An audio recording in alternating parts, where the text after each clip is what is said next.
Bismillahirrahmanirrahim. Innalhamdulillah wassalatu wassalamu ala rasulillah thumma amma ba'd. Assalamu alaikum wa rahmatullahi ta'ala wa barakatuhu. Allah Ta'ala'nın райымы, берекесі, тыныштығы жаған болсын. Қандай ой мақсатта келген болсақ, ошол ой мақсаттарыбызды, тилектерибизди Кудай Таалам өзү кабыл эткен болсын. Бүгүнкү өтө турган темабыз ан-никах, баш кошуу темасы. Өткөндө биз жетимдер, ата-энеси жок калып калган балдар жөнүндө өткөнбүз. 2 жума катар. Ятим менен латим деп. Ятим деп энесин жоготкондор айтат. Ал эми латим деп атасын дагы, энесин дагы жоготкондор айтат деп өткөнбүз. Томоло жетим деп. Экөөнүн тең Кудайым өзү алыс кылган болсун. Араңыздардан кээ бирлери чыкты. Бирок бир кабарлашып, дәвир жолугуп, бир чындап эле кам көрүп, ошолорду турмуш жолуна салып коюш керек экен, ошону ойлонбоп турбуз деген дагы туугандар чыкты. Чынында ошондой да. Баягы мектебинде окуп атса, мектебин бүтүрүп, университеттерге өткөн болсо, өткөрүп, ошол жагына окуусун бүтүрүп, андан кийин үйлөп жайлап туруп, анан эмне кылыш керек? Бата дуаны бериш керек да, ушунда батаны келтирип туруп. Бата тилекти берип туруп, турмуш жолуна салып койсо, алар өзүнүн арабасын өзү эмне кылат? Тартып кете берет иншалла, Кудайым буйрса. Эми баш кошуу китеби, муну никах же болбосо завач деп коет. Бул эки нерсе бири-бирине жакын болуусун завач деп коет. Үйлөнүү деген маанисинде экен. Эки нерсе бири-бирине жакын болуусу. وهو عقد يفيد حل استمتاع الرجل بامرأة لم يمنع من العقد عليها مانع شرعي. Тагыраак айтканда, аял киши менен эркек киши шариат көрсөткөн эрежелердин негизинде нике кыйылып баш кошуусу дегенди түшүндүрөт мындай жакында, үйлөнүү деген. Анан экинчи бир мааниси нике деп атабыз. Нике деген эмне десе, үйлөнүү деген түшүндүк да. Никенин негизинде аял менен күйөөсү бири-бири менен эмне кылып баш кошуу. Ал эми нике деген эмне десе, үйлөнүү деген ошол болду. Ал эми нике деген өзү эмне десе, ат-тому ва тадахул. Дому деген кошуу деген сөз. Бири-бирине никенин негизинде жакындоо деп атпайбы үйлөнүү. Ал эми нике деген сөздүн мааниси бир нерсени бир нерсеге мынтип кошуп салуу. Же болбосо тадахул деп коет, бири-бирине кирип кетүү деп айтылат экен. Ички жан дүйнөсү менен берилип, аялы күйөөсүнө, күйөөсү аялына. Экөө бири-бирине эмне болуш берилип кирип кетиш керек. Ошону мына нака нике деп айтат. Анткени Алла Таала Куранда айтып атпайбы? Бисмиллахир-рахманир-рахим. Хунна либасул лакум ва антум либасун лахунна. Аялдарыңар силер үчүн кийим, ал эми силер аялдарыңар үчүн кийимсиңер. Кийим эмне максатта кийилет десе, кандай гана ар ким өзүнө жараша кийинет да, ошол кийинип алып, анан жараштуу кийинип алса, аял киши болсо өзү да сүйүнөт, мен жараштуу кийинип алдым дегендей кылып. Эркек киши деле ошол. Өзүнө жараштуу, жагымдуу кийинип алса, эркек деле сүйүнөт. Демек, аялдын көркүн ачкан күйөөсү, күйөөнүн көркүн ачкан аялы. Демек, бири-бирибизди дайыма ушундай жашоо эмне кылат экен? Коштоп, алдыга көздөй жетелеп турат. Эми кийим уяттуу жерлерди жабат. Үшүп атсаңыз, үшүтпөй, сизди жылуу кармайт. Күн өтүп бараткан болсо, күндү тозо турган ак кийимдер бар турабы, ошолорду кийебиз. Жана ошондой эле денебиздеги кемчиликтерди жаап турат. Уяттуу жерлерибизди жаап турат. Жана ошондой эле туура эмес нерселерди дагы баары эмне кылат экен? Ошол кийим жабат. Ошол сыяктуу аял күйөөсү, күйөөсү аялынын кемчиликтерин эмне кылыш керек? Жаап, оокатын, жашоосун улантса, сөзсүз түрдө бактылуу өмүр сүрөт деген маани чыгат. Бул үйлөнүү негизи эле суннатун мин сунанил анбия вал мурсалин, жалпы пайгамбарлардын эмнеси калтырып кеткен жолу. Демек, дегеле жашоо кандай гана жаныбарлар болбосун, башка болбосун, сөзсүз түрдө ар бир жаныбар өзүнүн түгөйү менен эмне кылат? Турмушун улантат, анан кийинкилерге урпак уланткандай эле адам баласы да эмне кылат экен? Баш кошот, турмуштан үмүтүн үзбөй, алдыга көздөй эмне кылышыбыз керек? Үмүтүбүздү Кудайдан үзбөй, алдыга көздөй умтула беришибиз керек. Ибрахим алейхиссалам деле 70ке чыгып балалы болуп атпайбы? Кийинки балдары. Карып калдык, кемпирим деле карып калды, өзүм да карып калдым. Каяктан менен балалы болом десе, биз ушуну кааладык, болот деп Исмаил алейхиссалам болду. Андан Исхак алейхиссалам болду. 2 балалы болду, экөө тең. Улгайган кездеги балдар. Мына көрбөйсүздөр, ошондуктан мына кече жакында өзүнүн тарыхтагы Төлөбөн Касымбеков атабыз десек да болот бул мынакей. Сынган кылыч, келкелдер жазган, өтө мыкты жазуучу. Улгайганда баласы бар го, улгайып калгандай. Мурда да балдар болгон. Бар.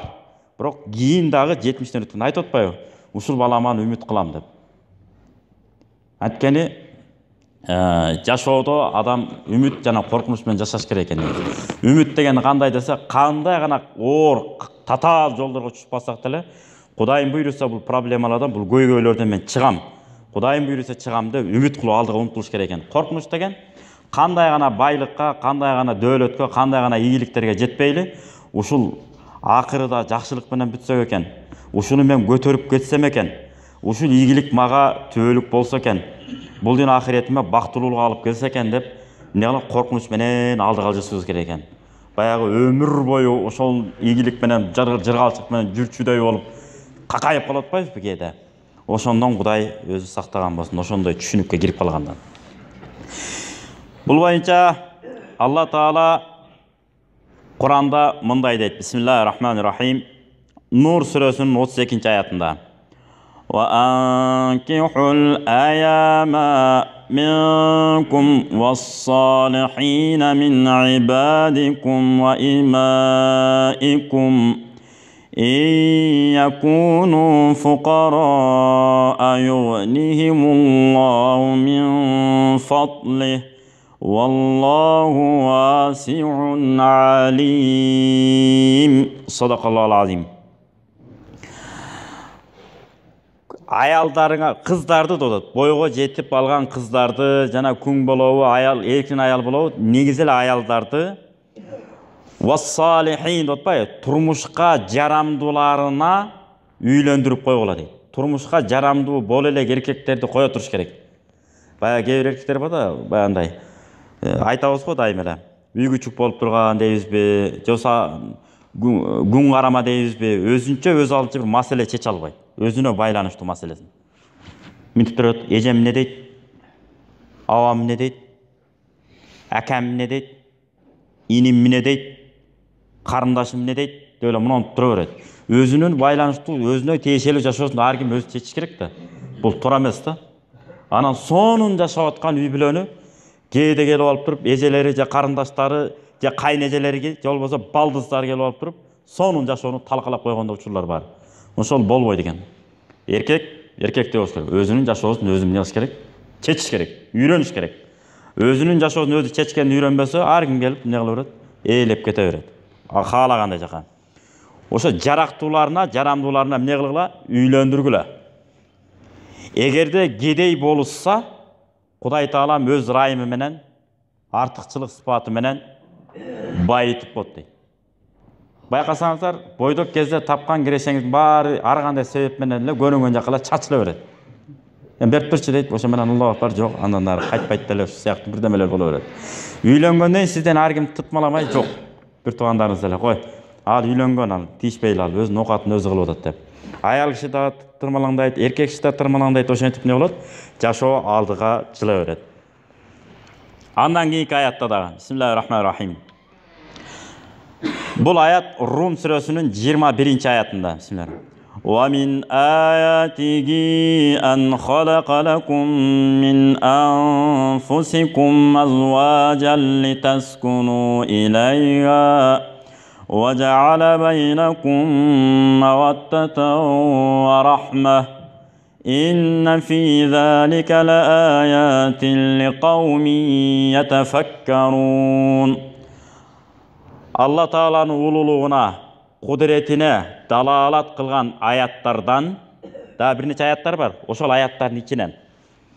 Ушул аят О еркектер, айюхар риджал дейді. О еркектер деп Құран тафсирінде келіп отады. Ат-тафсирул муяссар тафсирінде. О еркектер, сілерге аял затын түгөй қылып бердік. Нүчүн? Ошол көңүлүңө жаккандай, турмушка ылайык болгон, бир туугандарым башын бириктире билген, кийимиңизди жүргөн турганыңызга ой жүгүртүп көзөмөл сала ала турган, эстүү, акылдуу, тыкан аялды алган болсок, ошол аялыбыздын, аялдар, ар кимдин өзүнүн аялы бар да, ошол аялдардын жанына келе турган болсо, жан дүйнөңөр эмне болот? Тынчтанат деп. Жан дүйнөңөр тынчтанат. Ал эле эмес. Ошол жан дүйнө тынч ала тургандай аял киши эмне кылыш керек? Мээнет кылыш керек да. Келиңиз, чайдан ич. Чарчадыңбы? Эс аласыңбы? Чай ичесиңби? Деп эле койсо бүттү экен да. Келгенде эле кандайсың? Акчаң кайда? Эмне болду? Неге кеч келдиң? Каякта жүрөсүң? Эмне болду? Деп эле чалгылай берсе кайра. Эркектин жаны чыгат экен, үйүн көзү. Аялынын аты чыкканда жаны чыга турган болот экен. Ошондуктан эмне кылыш керек экен? WhatsApp'тан жазсын. Жөн эле. Алтыным дейби, күчүгүм дейби, борсогум дейби, да эмне дейт? Да эмне деген сөздөр бар? Ошолорду жазсын баары. Жазып, ар бир аялдын менен өзүнүн терминдери бар. Да сыртка айтылбай турган. Тура белгилүү да. Ошонусун айтып, эмне кылып коёюн, канча убакыттан келесиз? Же келесиң? Мен ошол убакка чайыңды, тамагыңды ырастап коеюн. Десе эркектер сүйүнүп, мына убакта барып калам, момдой дейт. Элдин көзүндө чалып алып бүжүңдөп сүйлөп отурса, аялына отчет берип. Жагымсыз көрүнүш бул. Кээ бирлер бар, билесиздерби? Көпчүлүк менен отурат, досу, атасы бүжүң наракта чалып сүйлөшүп отурган, гүр. Бир маалимеси сүйлөшүп отурган жок, аялына отчет берип аткан болот. Бул дагы туура эмес да. Эми Кудай сактасын. Бир роддомго шашылыш, төрөтүүнө шашылыш болуп калган болсо, чалсын моға. Мен бул жа толго келип калды, тез жеткир десе болот эми. Аны ала калып, баратам мына деп, учак алып, сыза калып, антип, минтип, оору сыркуудан Кудай сактасын. Мына ошондой аялдардын жанынан эркек киши эмне болуп кеткен? Чыккысы келбей калат. Кандай эле пайгамбар Мухаммад алейхиссалам мурунку темада да айтканбыз, жаны үзүрлөрдө Айша энебиздин алдына башын коюп эмне кылган? Жаткан да. Мен каяктамын деп, Айша энебиздин жанына башын коюп, ошол жерден эмне кылды? Жан берди. Негизи эле ушундай экен. Ал эчтеке эмес. Ошентип аял киши тынчтык шартты түзгөндөн кийин эркектин жаны эмне болот? Тынч ала турган болуп калат экен, аялын көргөндө эле. Андан кийин карабайсыздарбы, сонун түшүндүрүп берип атат бизге. Важаала байнакум маваттада. Андан кийин жүрөк сүйүү берем дейт. Күйөөсү аялына, аял күйөөсүнө тынчтык шарт түзгөндөн андан кийин жүрөк сүйүү берем. Жүрөк сүйүү чыныгы никеден кийин пайда болот экен, жүрөк сүйүү. Никеден кийин жүрөк сүйүү пайда болдубу? Аялы күйөөсү аялын жакшы көрүп калды да жүрөгү менен.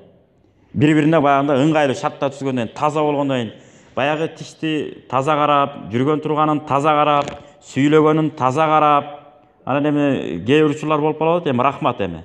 Эркектер барго, баягы насвайды ушунчалык чеге берип, профессионал болуп калган, мактангандар бар экен. Мында чогултуп, алыстан эле ыргытат экен.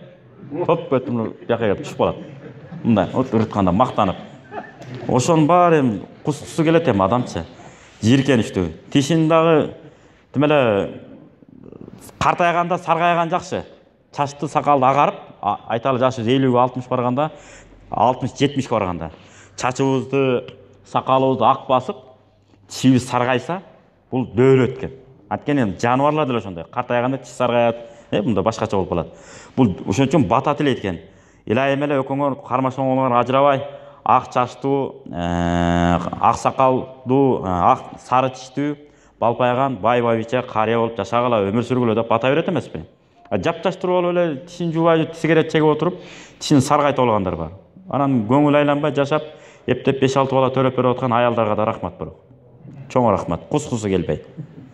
Анан кантип мына чайнашат билбейм.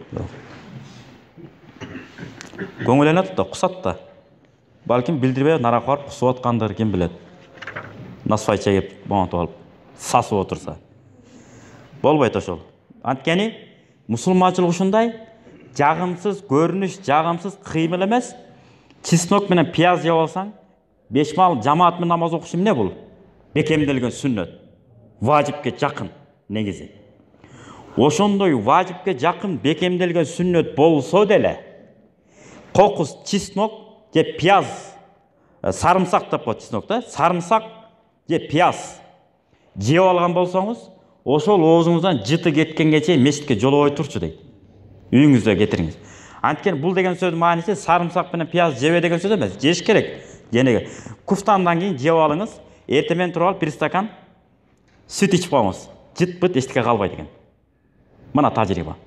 Болду, денебиз жара-жура бирдемелер чыкпайт экен. Баягы билесиздер, бала кезде азыр мындай болбой калбадыбы? Баягы дандырларга нан жаап, анан бетине чеснокторду шоп, анан жейсиң мындайынан. Демеле жыргал сонун. Жара-жура менен эчтеке иши жок. Бир жерин кесип кетип топурак менен сүртүп коюп эле кете берсе эле шуулдагы менен. Азыр бир пас кечирип калса заражение болуп, ардамка болуп атат. Иммунитеттерибиз өзгөрүп. Мына ошондой. Ошон үчүн пайгамбарыбыз айтып атпайбы? Бир аял өзүн сунуштайт, мен ушуга тием дегенде. Аны угуп турган аял айтат, ушул аялды албай эле коюңузчу дейт. Эмне үчүн? Дайыма ашказанынан жагымсыз жыт келе берет мындан дейт. Ушуну албай эле коюңузчу дейт. Ошон үчүн кыз баланы да, эркекти да эмне кылыш керек? Ашказанын карап, дарылатып, тишин карап, дарылатып, анан кийин эмне кылыш керек экен? Турмуш жолуна кадам шилтетиш керек. Эгер ашказандан жыт чыкса, жанагындай ачтылбаган жармаларды ичиш керек экен. Суукчан болсо буудай жарма, ысыкчан болсо жүгөрү жарма деп коет. Муну ата-бабаларыбыз колдонуп келген. Жүгөрү суук болот, буудай ысык болот, арпа суук болот. Ачтылгандарды суук айланып кетет. Ушунун баарын тажрыйбалуу аксакалдар аябай жакшы билет. Ушулар менен көбүрөөк баарылаш керек. Аны билет экенбиз. Аны өзүбүзчө жатып алып интеллигент боло берсек, сотко чукула беле. Эмнени билебиз, эчтекени билбейбиз. Же китеп окубасак, аксакалдардын сөзүн укпасак, биз да аксакалдыкка даярданышыбыз керек экен кээде. Артта келаткан муундарга айта турган сөзүңүз барбы, же кайталанма маңыз кебиңиз барбы? Бул айырмасы бар. Айта турган насаат сөзүңүз барбы, же кайталанма маңызчылык бир өнөкөт адат болгон бир адамды тажаткан бир кеңештер барбы? Мына ушулардын баарын ылгап коюшубуз керек экен. Китеп окусак сөз келет экен, китеп окубасак жок. Ар кимден укканыбызды сүйлөп коюп отура берет экенбиз. Бирок жагымсыз сүйлөгөндөн көрө унчукпай жүргөн бул да жакшы. Ошентип жүрөк сүйүү пайда болсо, күйөөсү аял экөөнүн ортосунда. Ошентип бири-бири менен жүрөгү менен сүйгөн аял менен күйөөнүн ортосунда мээримдүүлүктү алып келе турган балдар төрөлөт дептир. Мээримдүүлүк жаралат деп атпайбы? Мээримдүүлүк каяктан десе, асыл тукум мыкты балдардан пайда болот деп. Асыл тукум тарбиялуу, жакшы балдар тарбияланып өсө турган болсо, ошол балдар аркылуу ата ыраазы болот экен. Ай байбиче, сага рахмат. 5 бала, 4 кызды төрөп берип койдуң мага. Эми азыр антип айтыш кыйын болуп калды окшойт, 2 бала, 3 кыз, жаса 3 бала, 3 кыз, 1 бала деген сыяктуу болуп. Алсызданып кетип атпайбы барган сайын? Барган сайын эле алсызданып кетип атабыз. Кудай ошондон сактасын, күч кубат берсин энелерибизге, кыздарыбызга. Ошол кыскасы Кудай бергенинче канча бала төрөп берсе деле, ушу рахмат сага дейт экенбиз да. Эмне үчүн? Сен төрөп түшүп тарбиялан десе, аялдагы жөн отурбай, эми булардын атасы сиз да дейт экен да. Кимдин баласы десе, баланча аялдын баласы дебейт экен да. Балтабайдын, Тешабайдын, Эшмат Ташматтын баласы дейт экен да. Сенин атың айтат экен кайра эле. Эми болгон эле кичине эле көзөмөлдөп тарбия берген эле болбосо деп, кыскасы бири-бирин ушундай сизиң-мизиң болуп эле рахатка эле бөлөнө берет экен. Эгер бала жакшы туулса. Ошону кыргыздар эки ооз сөз менен макал менен япыштырып коюптур. Келтире айтканда, эмне деп айткан? Атадан жакшы туулса, эшиктен төргө сүйрөйт. Атадан акмак туулса, төрдөн эшикке эмес, төрдөн көргө сүйрөйт деген. Өлтүрөт деген сөз да. Давление болуп, нерв болуп. Аялдарга ыйлап отуруп эле ичиндеги стресстерин баарын чыгарып алат экен. Эркек киши ыйлайды албайт экен да көп деле.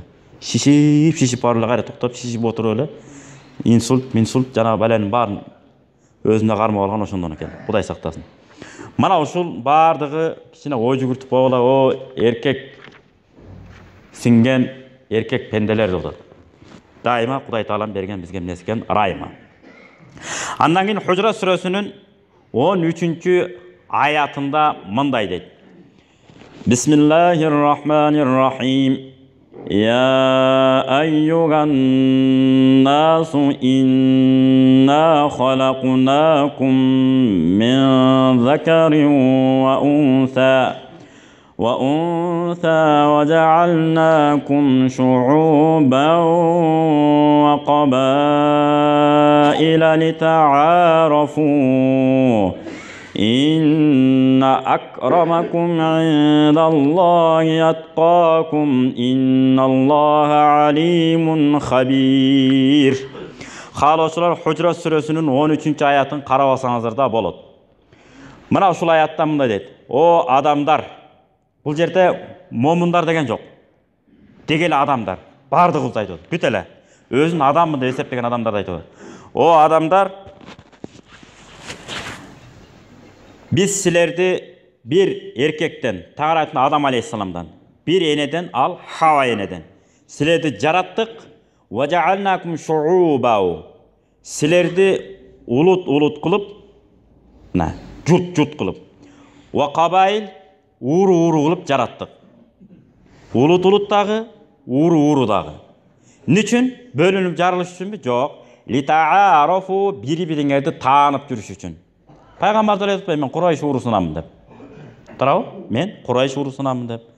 Бири саяктан болот, бири солто болот, бири токмок болот. Ар кандай урулар бар бизде, туурабы? Сары багыш бар, жөнөкөй багышы бар. Ушинтип кете берет. Эмне үчүн? Бири-бирин тааныш үчүн. Экинчиден, бир урудан үйлөнбөш үчүн дагы. Алыс-алыстан үйлөнсө, уруктарыбыз эмне болот экен? Бузулбайт экен. Ошон үчүн Al-Fiqhul Islami деген жакшы китеп бар. Вахбату Зухайлидин жакшы өтө мыкты деңгээлде жазылган. Ошол жерде да айтыптыр, өтө жакындар куда сөөк болбой эле койгула деп.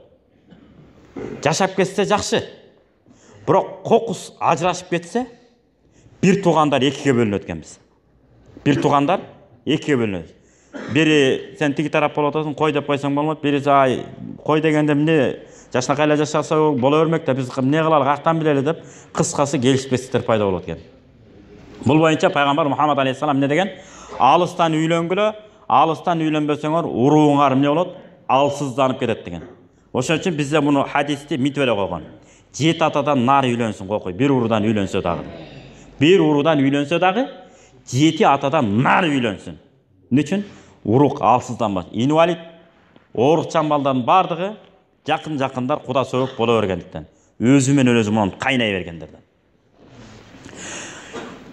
Демек, улутуңар менен, уруңар менен мактана албайсыңар. Менин алдымда сыйлуу боло албайсыңар. Бир гана таквалыгыңар менен гана эмне болосуңар? Сыйлуу болосуңар деп Алла Таала өзү Куранда бизге эмне кылды? Ачыктап койду. Кантип? Инна акрамакум индаллахи аткакум. Менин алдымда эң сыйлуу, урматтууңар таква болгонуңар деп. Демек, таква адам баласыбы, тууганыбы, айылдашыбы, жердешиби, кудасыбы, кайнисиби карабайт экен. Мисалы сиз жогорку сотто иштеп калган болсоңуз, мында сиз карайт экенсиз. Бирөөнүн тетиги бир айылда эле жашаган бир карапайым кишинин сиздин кудаңыз жерин тартып алган мисалы. Шанташтап, манташтап, тияк бияк кылып жасалма иш кагаздар менен. Сиз эмне кыласыз? Куда кечирип кой.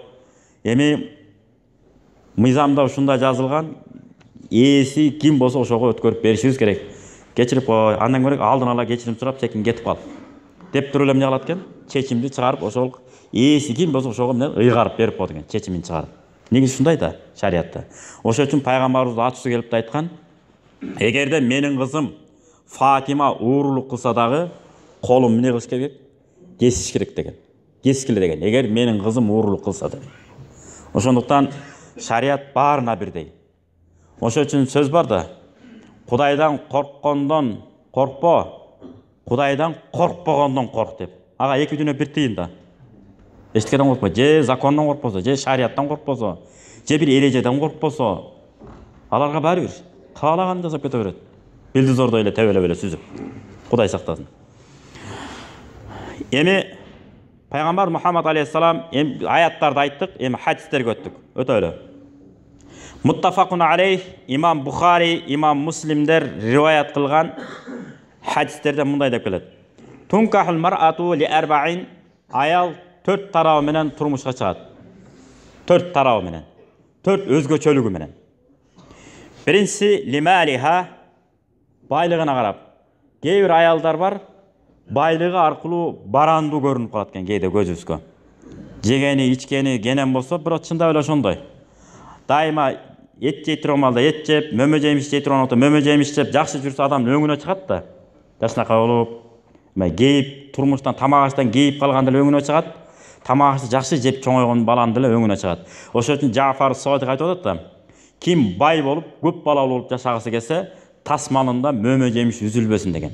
Ким бай болуп, көп балалуу болуп жашагысы келсе, тасмалында мөмө жемиш үзүлбөсүн деген Жафар Садик деген аалым айткан.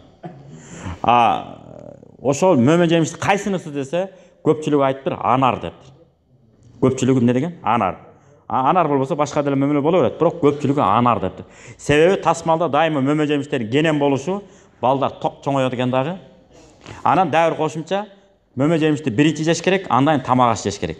Себеби тамак аш жеп турган мөмө жемиш жеп турганбызда, тамак мөмө жемиш үстүндө жатып, ачып кетет экен да, ашказанды бузат экен. Ошон үчүн биринчи мөмө жемиштерди жеп алып, анан артынан тамак жешибиз керек. Ошо менен аралашып, нары көздөй импорттон нары экспорт болуп кете берет экен. Мына, ошо өңдүү түстүү болуп, жакшы жашайт экен, эгер ичип жеп чоңойгон мана байлыгына карап деп атпайбы? Аял киши. Андан кийин вали хасабиха, атак даңкына карап. Тарбиялуу, эл баккан, журт баккан үй бүлөнүн кызы баары ошол болот экен. Көргөнүн урусун деп атпайбы? Ошого карап да кээде турмушка чыгып калат экен. Баланча бул жакшы киши, энеси жакшы адам, мунун кызы баары жакшы болуш керек деп кээде карабай деле куда түшүп алып кетип калышпайбы? Баары буларга жакшы болот. Убактылуу мындай көрүнгөнү менен баары бир өзүнүн немесине энеси жагына тартат деп. Энесин көрүп төрүнөт деген макал бар го. Эшигин көрүп төрүнөт, энесин көрүп кызын ал деген сонун макал бар. Эшигин көрүп төрүнөт, энесин көрүп кызын ал дейт. Энесин баары тартпай койбойт, тартат. Вали жамалиха, үчүнчү дагы бир өзгөчөлүгү бар, сулуулугу аркылуу чыгып кетет күйөөгө. Биринчиси эмне болду? Байлыгы аркылуу турмушка чыгат, экинчиси атак даңкы аркылуу турмушка чыгат, үчүнчүсү лижамалиха, сулуулугу аркылуу турмушка чыгат. Төртүнчүсү вали диниха, дини аркылуу турмушка чыгат. Динге бекем. Кыргызчасы ордунда, арабчасы ордунда, англисчеси ордунда, орусчасы да ордунда болсо, барчаны. Адамгерчилиги сонун. Сүйлөгөн сөздөрү чыкы-чыкы бардыгында ордунда болсо. Ал кызга жуут түшкөндөр толтура берет да. Бянан келет. Мына ушулардын баарында эмне кылыш керек экен? Кызды тарбиялаш керек дагы. Калынды чыкытып алып туруп, кайра сеп кылып, андан эсеп кошуп туруп берип коюш керек. Сонун жашайт. Биртке калынды төлөй албаган эркек эртең күнү кызыңызды багып деле кыйратпайт. Анан биртеке болсо жанагыны келтире беришет. Эми эң жакшы аял калын арзан деп айткан. Ал тиги Африкага окшогон чөлдө жашагандарга тиешелүү болот. Жана сахабалардын арасында кээ бир ушунчалык кедей сахабалар болгон. Эчтеке жок да ал жерде. Ал убакта араб мамлекет башкачараак болгон. Ошолор дагы турмушсуз калып кетпесин деген пайгамбарыбыз. Үйлөнүп калсын ошолор дагы деп. Ошондуктан Кыргызстандын климатында бардык шарт бар азыр. Бүт иштесе болот. Тиянан да биян. Бирок натыйжаны эмнеге чыдайбыз? Кудайга чыдап, аракет кылса, баары сонун болот. Ошондуктан жейтирип, ичирип, кенен карап чоңойтуш керек. Бул боюнча жеңи жок атабыз эмне деген? Жакшы адам белгиси жашаган жерин гүлдөтөт. Жалкоолуктун пайдасы жарыбай жүрүп күн өтөт дептир. Жалкоолор ошондой болот экен. Жатып ичер, май таман деп кыскасы түрлүү аттары бар. Ушуну сахих хадис менен жыйынтыктап коелу. Пайгамбар Мухаммад алейхиссалам сахих хадисте эмне деген? Алла Таала пенделерин ичинен 6 саны аман бош жаткан пендесин жек көрөт деген.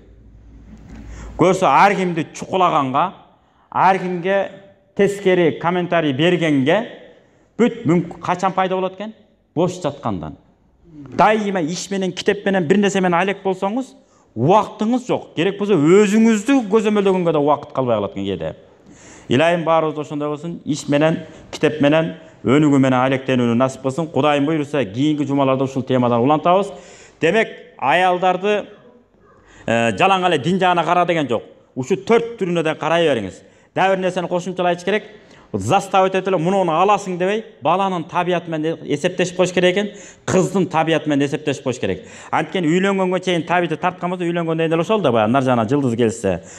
Динине кара үйлөнгүлө, тарбият ядак, эки колуң береке табат дептир. Динге, Кудайга берилген аял киши Кудайдан корккондон дагы сизге келет тиешелүү конокторуңузду эмне кылат экен?